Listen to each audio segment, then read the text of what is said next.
Salve, salve, CACDista! Seja bem-vinda, bem-vindo a mais um episódio do Resumo de Notícias IDEG. Aqui a gente conta para você o que foi notícia entre os dias 1º e 8 de setembro, mas antes disso vamos dar uma passada rápida sobre os assuntos. O Mercosul apresentou uma proposta à União Europeia para tentar acabar com o impasse sobre o acordo de livre comércio entre os blocos. Na África, a Cúpula Africana do Clima, no Quênia, produziu uma posição comum africana sobre o tema para a COP28. Sobre o Brasil, duas medidas importantes sobre vistos de visita. O país regulamentou o acordo sobre a mobilidade da CPLP, a Comunidade dos Países de Língua Portuguesa, e estabeleceu uma nova data para retomar a exigência de vistos para nacionais de Austrália, Canadá e Estados Unidos. Aqui na América do Sul, destaque para a conclusão de mais uma etapa das negociações de paz entre a Colômbia e o Exército de Libertação Nacional, o ELN. E também falamos de multilateralismo. A ONU iniciou a 78ª Assembleia Geral sob o lema Paz, Prosperidade, Progresso e Sustentabilidade. E Nova Delhi, na Índia, se prepara para a cúpula do G20, que reúne líderes das principais economias do mundo e contará com a presença do presidente Lula. Tudo isso em detalhes você acompanha agora no nosso podcast. O Acordo de Livre Comércio Mercosul-União Europeia reapareceu nas manchetes dos jornais brasileiros. Isso porque a notícia é que o Mercosul apresentou à União Europeia uma primeira proposta para tentar renegociar as bases do acordo e sair do impasse. Vamos só fazer um breve resumo desse impasse em torno do Tratado de Livre Comércio.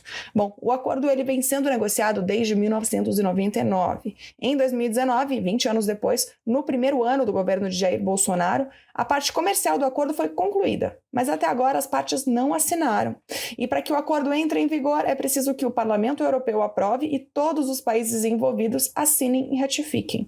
Mas alguns países da União Europeia e o próprio Parlamento Europeu não quiseram levar o processo adiante, alegando falta de compromisso do Brasil com questões ambientais. Aí, com a vitória de Lula e a retomada da prioridade dada à questão ambiental, a esperança era de que o acordo seria retomado rapidamente e o presidente brasileiro chegou até a falar que as partes entrariam em um acordo ainda em 2023. Mas o que aconteceu foi que, em março deste ano, a União Europeia enviou um protocolo ao Mercosul, uma espécie de adendo ao texto original, colocando novas condições ambientais para a ratificação do tratado. As novas demandas europeias incluem a aplicação de sanções e restrições ao comércio entre os blocos em caso de desmatamento e desrespeito ao meio ambiente. A justificativa dessas novas exigências é que o acordo teria de se adaptar à nova legislação ambiental europeia que impede a importação pelos países membros de produtos originados em áreas de degradação ambiental. O Mercosul vê indícios de protecionismo nesses movimentos e o Brasil rejeitou essas exigências, dizendo que uma parceria estratégica não pode conter ameaças entre os signatários do acordo. Então, a novidade desta semana é que o Brasil e o Mercosul estão se movimentando para sair desse novo impasse. Mas, pelo que se sabe até agora, pelo menos nessa proposta inicial, o Brasil e o Mercosul não fizeram exatamente concessões, mas incluíram novas exigências. Incluíram, por exemplo, uma proposta de mudança do texto em relação a compras governamentais, mas ainda não estão claros os termos dessa proposta inicial. Pois bem, uma nova reunião entre negociadores técnicos dos dois grupos, Mercosul e União Europeia, dessa vez presencial, foi marcada para o dia 15 de setembro em Brasília. Na ocasião, o Mercosul vai apresentar a resposta final detalhada. O Brasil lidera as negociações pelo Mercosul porque ocupa a presidência rotativa do bloco até dezembro de 2023. Falamos agora de África.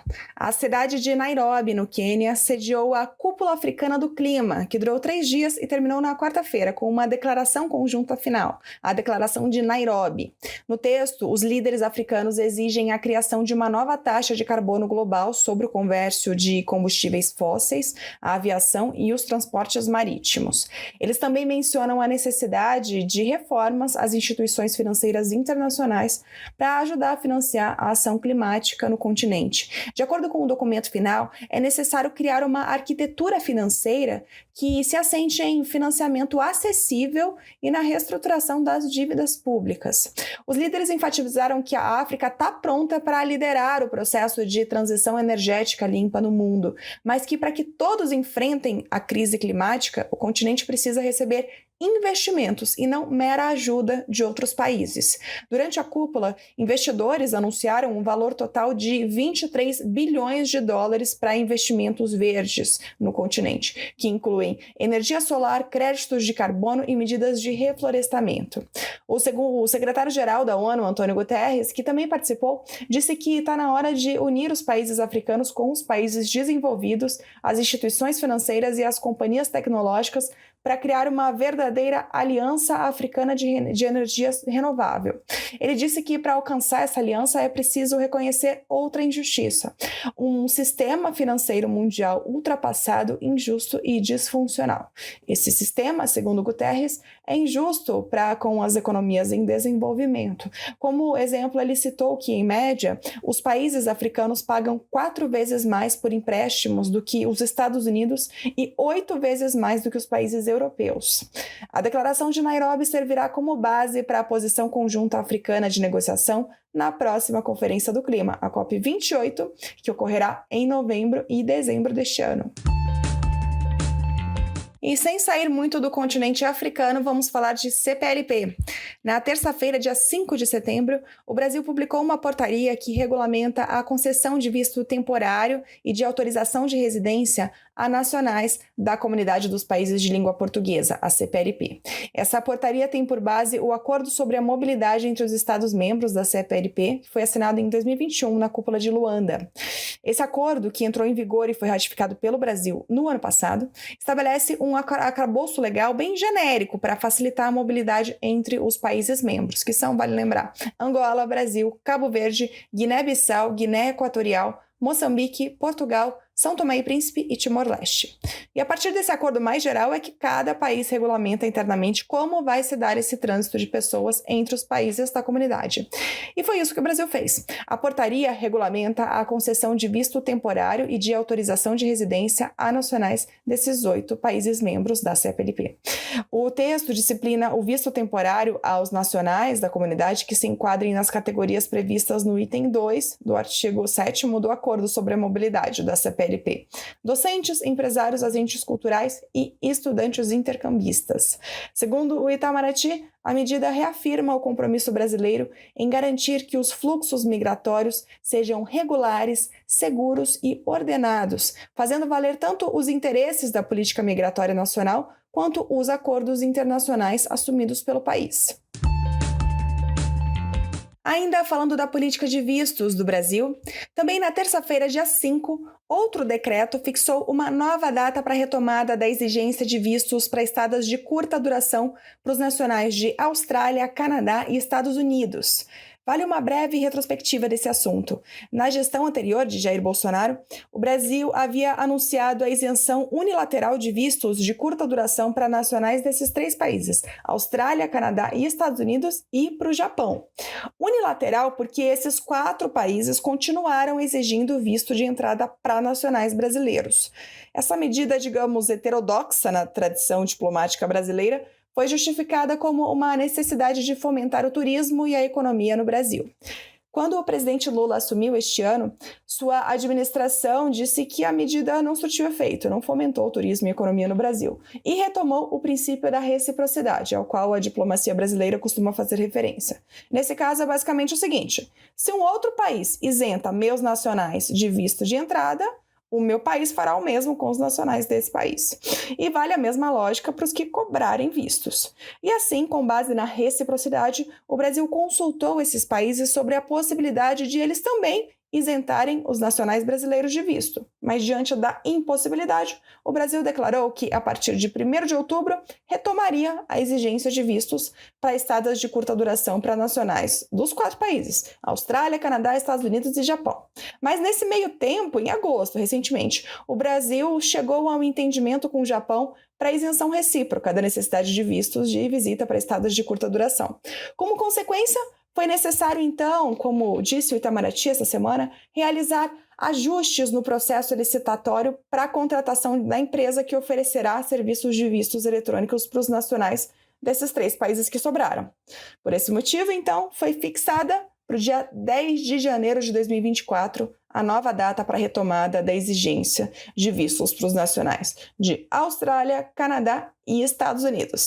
Então, o resumo dessa história toda é: 1. Isenção recíproca de visto com o Japão, não vai precisar mais de visto a partir do dia 30 de setembro.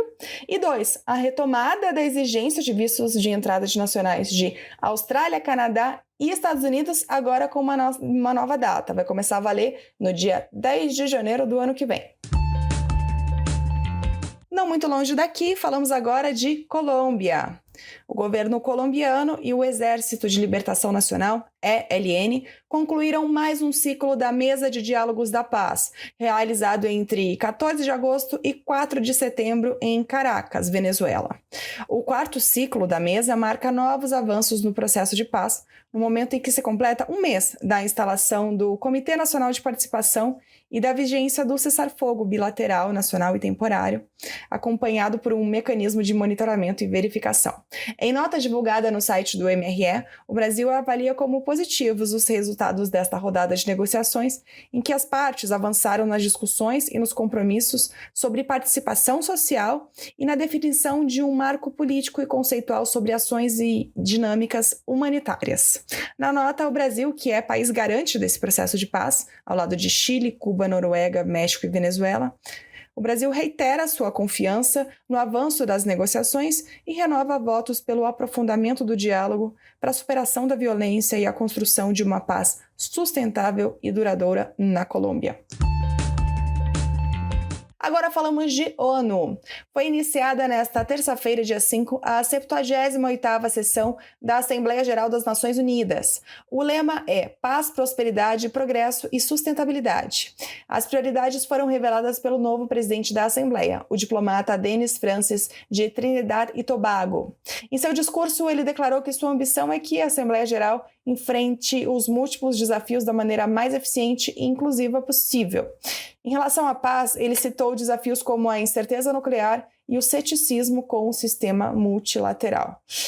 Mas disse que a Assembleia Geral tem um papel importante por meio da iniciativa de veto, que promove mais transparência em torno do uso da medida pelo Conselho de Segurança. Essa iniciativa do veto, só para lembrar, é uma medida tomada pela Assembleia Geral das Nações Unidas, uma resolução aprovada pela Assembleia, que prevê que a cada vez que um membro permanente do Conselho de Segurança da ONU usa o seu poder de veto, a Assembleia Geral tem que fazer uma sessão para debater sobre esse tema e sobre esse veto.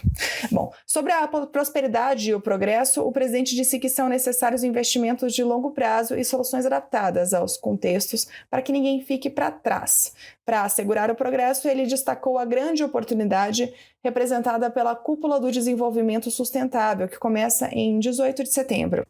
Por fim, sobre sustentabilidade, ele mencionou a necessidade de uma revolução azul, que responda às preocupações sobre água, clima, biodiversidade, degradação dos solos e segurança alimentar global. A 78ª Assembleia Geral das Nações Unidas, sob a gestão de Denis Francis, dura até setembro de 2024. Nas próximas 2 semanas, Nova York acolherá chefes de Estado e de governo dos 193 Estados-membros da ONU, que participam do debate geral, que acontece entre 19 e 26 de setembro. E concluímos com o que deverá ser o principal evento das relações internacionais no fim de semana, a cúpula do G20, sediada em Nova Delhi. O G20 reúne 19 das principais economias do mundo, mais a União Europeia, e tem como objetivo principal discutir o sistema financeiro global, o que envolve não apenas temas diretamente econômicos, mas também questões que impactam as economias mundiais, como conflitos, mudança climática, segurança energética, alimentar, é um tema vasto.